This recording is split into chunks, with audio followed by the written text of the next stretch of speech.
Good day and welcome back. So this will be the final installment in the Mustang GT-40 build video series.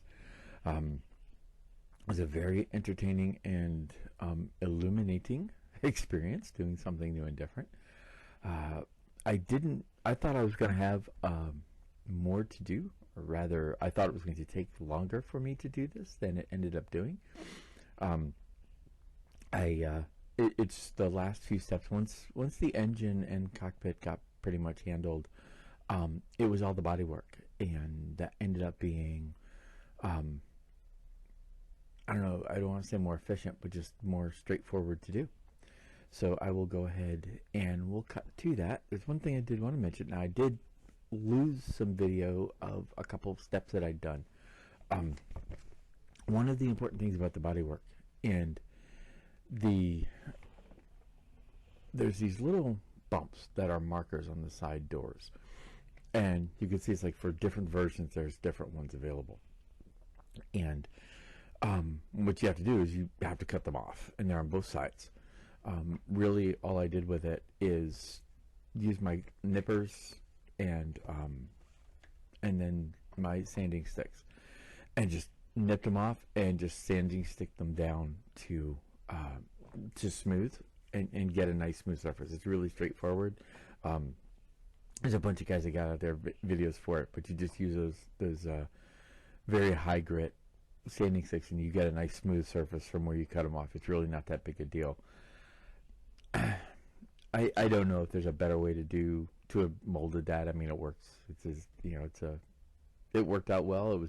It took me like, maybe half an hour of just patient sanding to get that nice and smooth, which in the grand scheme of things really wasn't that difficult. So let's go ahead and jump into getting to work on the bodywork. So this is what we're starting with. Like I said, I did hit the body with this baby blue rattle can color, and it works. Ain't perfect, but it works. There was one other piece we need to put on. That was this little piece of photo etch. Again, cut it off, put it on. It really isn't that difficult. And then we move on. Well, and this has us to where I'm going to try doing the transfers. I put the wheels on just to check something out, and basically what I've done is scuffed them up a bit just to give them a bit more wear, and really all I'm doing to do that is hitting them with sandpaper. Oh great, I broke it. Wonderful. I can fix that. But basically all I'm doing is I'm taking just like a sanding stick and scuffing them just a little like that, and then I'm taking my this sanding sponge I've got, and I'm really just giving it a bit of a rub where I've hit it with the sandpaper, and that's just giving it a bit of a scuff, and that's really all I'm looking to do is give it a little bit of wear. And I'll be having to peel that out and glue that back in because oops. Okay. Alright, so I hadn't meant to get them stuck on quite so tight, so I'll work on that. But now the next step, where I'm at now, I've gone through and put the headlights on. I ended up painting those, and this is something I wasn't sure. Now this is, I'm gonna say something. This is one of the frustrating things about this is they don't call out the colors in some things well enough. Like, so this, they kind of show you what colors are supposed to be what and things like that. But like here, all right, you have the color of the car, and there's the, little bits where you say, paint here, but they don't tell you like here, right, inside the headlight wells. But then you go and look at the picture, and they're that. And I look at the picture on the box, and it's hard to tell. You look at the bottom, you can see it's a black color. You can't really tell in there, but between that and this, it kind of gives the impression that it's supposed to be black. Well, it'd be really kind of nice if it would call it out. And that's not the only spot that it does that. There's other places. in here where the colors for the items, oh yeah, that one, those hoses here, right? I don't know what I'm missing, but they don't tell you what color that's are. Now these are supposed to be black, they tell you that, but they don't tell you about this one. And so it's annoying. This one tells you what color, but see what I mean? Anyway, so I've gone ahead and I've painted up this as much as I feel like I can. I've given it its base coat. Again, I really don't know what I'm doing, so I've done the best I can. So I'm going to do the transfers now. All right, so I'm going to start at the bottom because I believe if I put this transfer here, which is this one, right, that will then tell me where that goes, so that can go out to the body, and then I can do all the rest of it. So the question is, do I want to start with that or do I want to start with that? I think I want to start with that so I can just set it off to the side and then move on. So I am now going to go ahead and do the transfers. Again, I'm not going to do that on video. I'll just take pictures of what I've done. If I run into issues, then I'll kind of highlight those a bit. But let's go ahead and get into this and see what we get. So most of the transfers went on fine except for these over the headlights. I just could not get them to go. I ended up pulling out some Tamiya MarkFit the MarkFit Strong, and that helped a lot, but it just wouldn't work.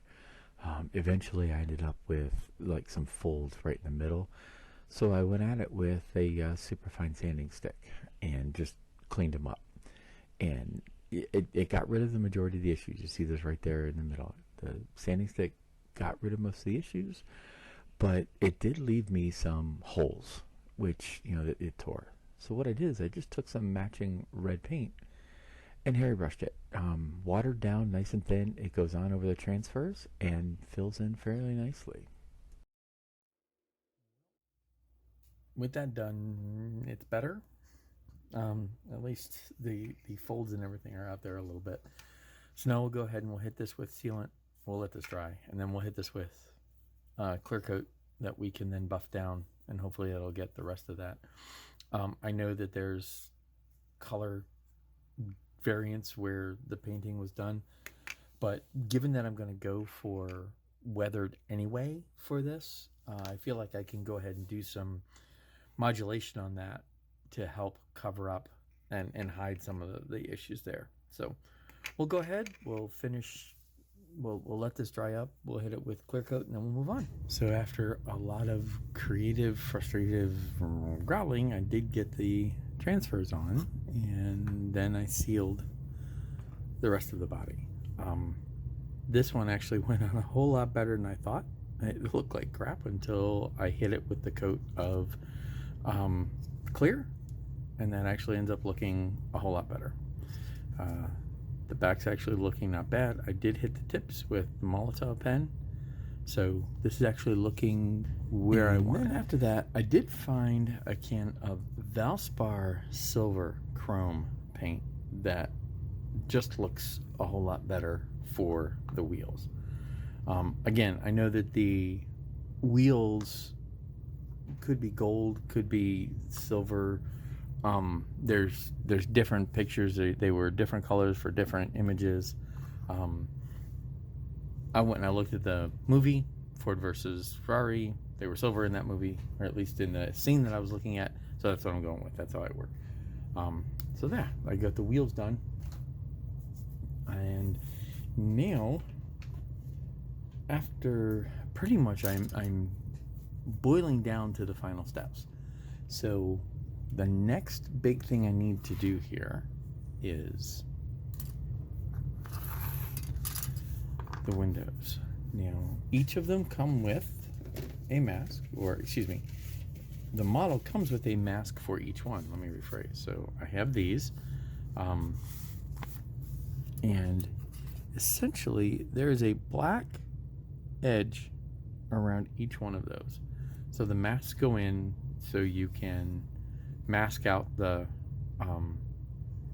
center of so you can mask out the glass, paint the black edge, and then drop them in. So we are going to try those. They look to be I mean, I almost think it would be better to hairy brush the things, but having never done masking like this before, I'm going to try that at the risk of potentially ruining the model.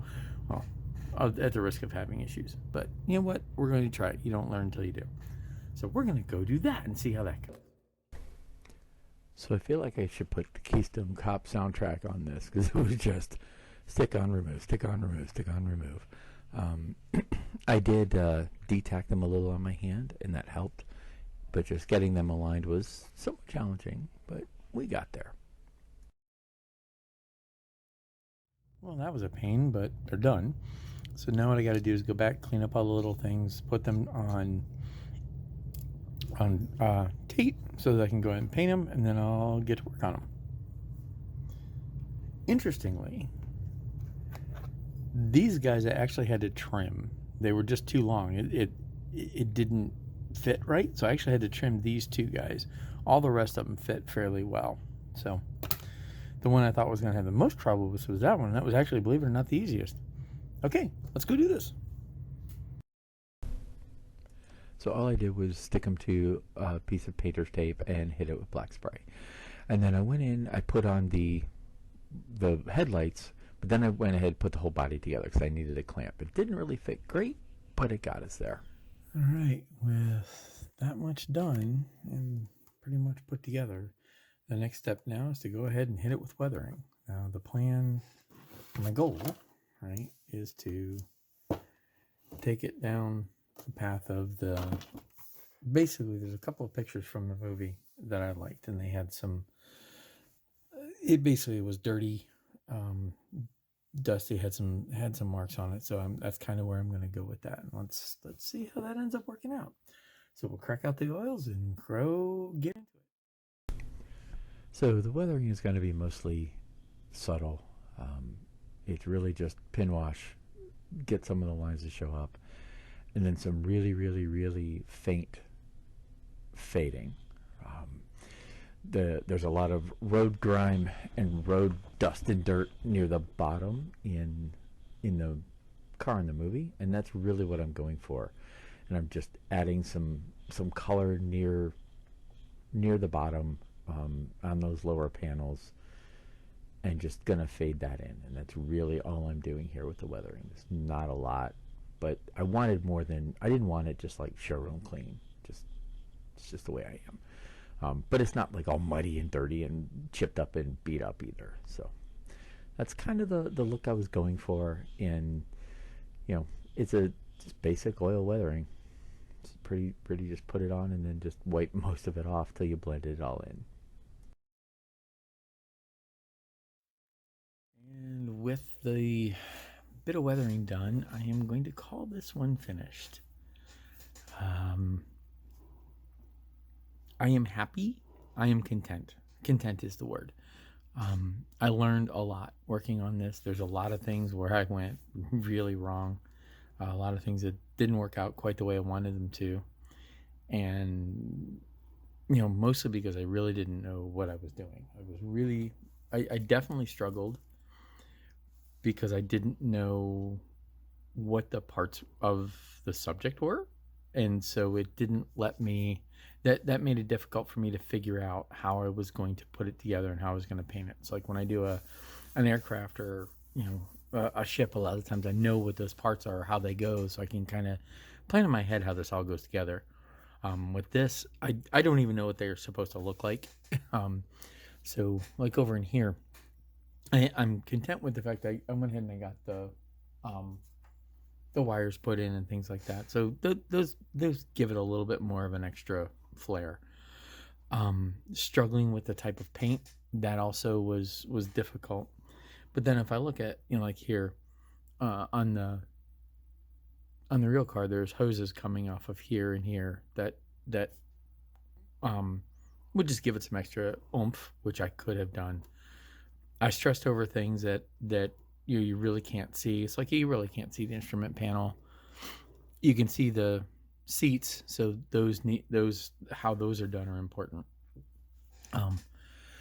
The model itself, I will say, so like this is meant to open and close, and you can see here, you see this clear intake piece, I guess, whatever.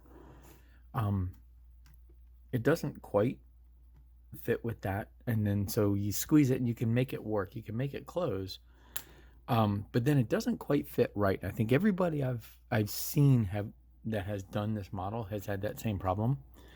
So I thought about just gluing it down, but I think part of the best part of this model is the way the engine goes together. I think that's something I'm the most proud of, so I'm actually going to display it with with the back open. I did like the way the back came out, you know, the tail end. I'm actually kind of content with how this thing overall came out. But again, it was learning. It was fun to do, which is, you know, the whole point of doing something like this. I will put a couple of pictures up at the end. I will note I basically hairy brushed the stripes here. Those transfers just didn't work. I couldn't get those transfers to work to save my life. So I'm probably going to scuff these out just a little bit more to fade those out. Other than that, or I might even just flip the tires around so you don't even see them. But that's this car done. I will go ahead, like I said, put some pictures up there. I hope as I fumbled, have the journey following me fumble through this thing was at least entertaining. Again, I am happy to hear suggestions, hints, on different ways to handle things. And with that, I will move on to my next kit, which I don't know what it is. For now, though, thank you very much for watching, and until next time, happy modeling.